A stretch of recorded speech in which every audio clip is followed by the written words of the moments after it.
Good evening everyone, welcome to my YouTube channel, that's Ma Bhagwati Classes, and today in this class I'm gonna tell you about the net profit ratio.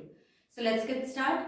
So what do you mean by net profit ratio? Net profit ratio is that ratio which shows the relationship between net profit and revenue from operations. Net profit ratio वो ratio है जो net profit और net revenue from operation means net sales उसके बीच का relation बताता है।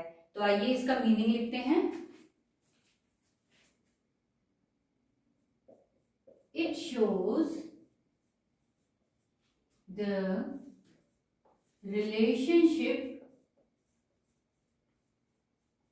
Between net profit and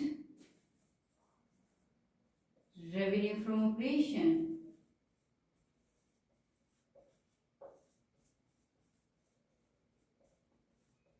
clear है?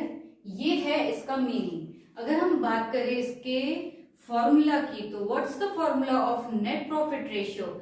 Net profit ratio is equals to net profit after tax divided by revenue from operations into 100. तो आइए इसका फॉर्मूला लिखते हैं।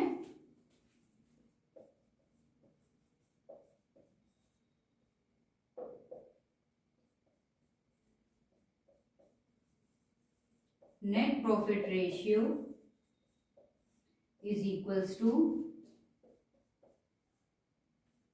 net profit after tax divided by revenue from operations into 100। ये है formula net profit ratio का। अब इसमें रेवेन्यू फ्रॉम ऑपरेशंस तो हमें पता है कि क्या है, ठीक है, ये हमारी नेट सेल्स है। और नेट प्रॉफिट आफ्टर टैक्स ये कैसे कैलकुलेट करते हैं इसके बारे में हम आगे देखते हैं।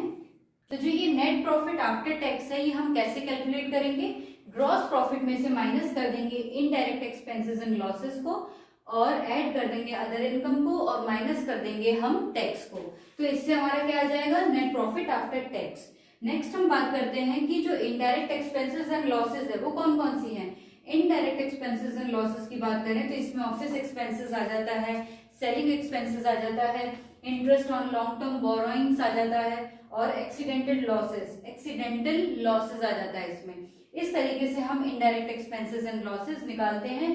फिर उसके बाद फिर हम नेट प्रॉफिट आफ्टर टैक्स निकालते हैं। कैसे? ग्रॉस प्रॉफिट में से माइनस कर देते हैं इनडायरेक्ट एक्सपेंसेस एंड लॉसेस को, अदर इनकम्स को ऐड कर देते हैं और टैक्स को माइनस कर देते हैं। जब हमारे पास ये वैल्यू आ जाती है तब हम इसमें वैल्यू पुट करके नेट प्रॉफिट रेशियो निकालते हैं। तो आइए हम इससे रिलेटेड एक क्वेश्चन करते हैं जिससे कि आपका कॉन्सेप्ट क्या है और भी ज्यादा क्लियर हो जाएगा। क्लियर है? तो आइए हम इस रेशियो से रिलेटेड एक क्वेश्चन करते हैं जिससे कि पता चल जाएगा कि नेट प्रॉफिट रेशियो कैलकुलेट कैसे करते हैं। तो सबसे पहले हम देखते हैं calculate net profit ratio from the following information. तो हमें सबसे पहले दे रखा है revenue from operation 2 lakh, gross profit दिया है 75,000, ऑफिस एक्सपेंसेस दिया है 15,000, सेलिंग एक्सपेंसेस दिया है 26,000, इंटरेस्ट ऑन डिबेंचर दिया है 5,000, एक्सीडेंटल लॉसेस दिया है 12,000, इनकम फ्रॉम रेंट दिया है 2500 एंड कमीशन रिसीव्ड दिया है हमारे पास 2000। अब इसमें हमें रेवेन्यू फ्रॉम ऑपरेशन दिया है, नेट प्रॉफिट नहीं दिया है। इसमें जो नेट प्रॉफिट आफ्टर टैक्स जो मैंने लिखवाया था, अगर टैक्स दिया होता तो हम उसको माइनस करते, नहीं दिया है तो नॉर्मल हम जो नेट प्रॉफिट है वो कैलकुलेट करेंगे। तो उसे कैलकुलेट करने का फॉर्मूला क्या था? ग्रॉस प्रॉफिट में से माइनस करेंगे हम इनडायरेक्ट एक्सपेंसेस एंड लॉसेस और ऐड कर देंगे अदर इनकम को। अगर कोई टैक्स होगा तो उसे माइनस कर देंगे। तो यहाँ पर इनडायरेक्ट एक्सपेंसेस एंड लॉसेस कौन कौन से हैं? Office expenses, selling expenses, interest on debenture and accidental losses. ये है, ये इसमें से हम माइनस करेंगे ग्रॉस प्रॉफिट में से। और income from rent and commission received ये हमारी अदर इनकम है। तो सबसे पहले हम indirect expenses and losses and other income ये कैलकुलेट करते हैं। Indirect expenses and losses.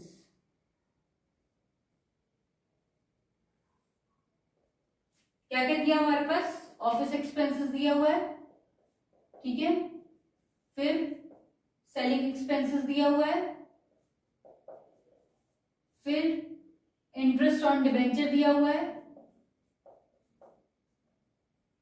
Interest on debenture, debenture हमारे लॉन्ग टर्म बोरिंग से, ये ध्यान रखना, इसलिए मैंने इंटरेस्ट ऑन डिबेंचर लिया है। फिर एक्सीडेंटल लॉसेस, ये है हमारे इनडायरेक्ट एक्सपेंसेस एंड लॉसेस, कितने कितने दिए हुए हैं, ऑफिस एक्सपेंसेस दिया है 15,000, फिर सेलिंग एक्सपेंसेस दिया है 26,000, इंटरेस्ट ऑन डिबेंचर दिया है 5,000 और एक्सीडेंटल लॉसेस दिया है 12,000। यहां पे हम इसको कैलकुलेट करेंगे, 12 एंड 15, 5 6 7 7 एंड 27,000, ऐड करेंगे 26, 6 एंड 7 13, 5 4 5 53 एंड 5 कितना हो जाएगा 58। तो हमारे पास जो इनडायरेक्ट एक्सपेंसेस एंड लॉसेस जो दिए हुए हैं वो कितने हैं हमारे पास 58,000। क्लियर है। अब हम निकालते हैं other incomes. Other incomes is equals to क्या क्या दिया हमारे पास, इनकम फ्रॉम रेंट, ऐड करेंगे कमीशन, कमीशन रिसीव्ड,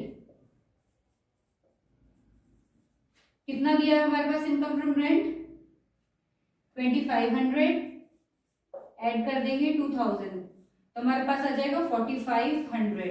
ये अदर इनकम आ गया और इनडायरेक्ट एक्सपेंसेस एंड लॉसेस आ गया। अब हम निकालते हैं नेट प्रॉफिट। ग्रॉस प्रॉफिट में से माइनस कर देंगे indirect expenses and losses, expenses and losses और ऐड कर देंगे अदर इनकम्स। ग्रॉस प्रॉफिट हमारे पास दिया है 75,000, उसमें माइनस करेंगे 58,000 और ऐड कर देंगे 4500। अगर हम 17,000 ठीक है, ऐड कर दें 45 ठीक है, तो उसमें ऐड करेंगे तो हमारे पास आएगा 005 एंड 7 और 4 7 8 9 10 11 तो हमारे पास जो नेट प्रॉफिट है वो कितना है, हमारे पास कितना आ जाएगा 21,500। ये हमारे पास आ गया नेट प्रॉफिट। ठीक है, यहां तक समझ में आ गया। ये हमारा आ चुका है नेट प्रॉफिट। अब हम निकालेंगे नेट प्रॉफिट रेशियो।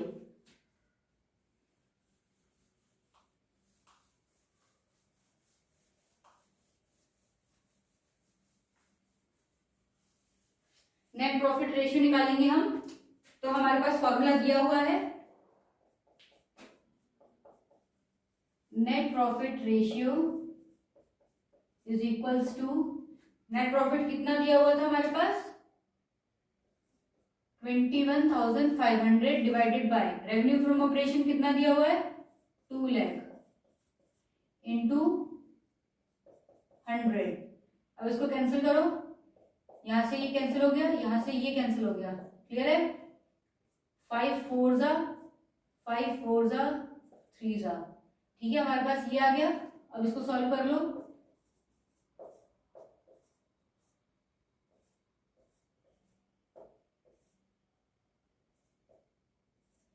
तो हमारे पास आ गया 10.7% हमारा जो है नेट प्रॉफिट रेशियो आ गया। इस तरीके से हम क्या है वैल्यू निकालेंगे नेट प्रॉफिट रेशियो की। क्लियर है। ये है नेट प्रॉफिट निकालने का, सॉरी नेट प्रॉफिट रेशियो निकालने का क्वेश्चन। इस तरीके से हम कैलकुलेट करते हैं। अगर आपको कोई डाउट है या कोई पॉइंट मिस हुआ है तो आप कमेंट सेक्शन में जरूर बताएं, मैं आपके डाउट को जरूर क्लियर करूंगी। और कोई पॉइंट मिस हुआ होगा तो उसको भी कवर करने की पूरी कोशिश करूंगी। एंड अगर आपको वीडियो अच्छी लगी है तो ज़्यादा से ज़्यादा से शेयर करें ताकि मैं और भी स्टूडेंट्स तक पहुंच पाऊं। And that's all for today. And if you like my video, then hit the like button, share with your friends, and don't forget to subscribe my channel. Thank you.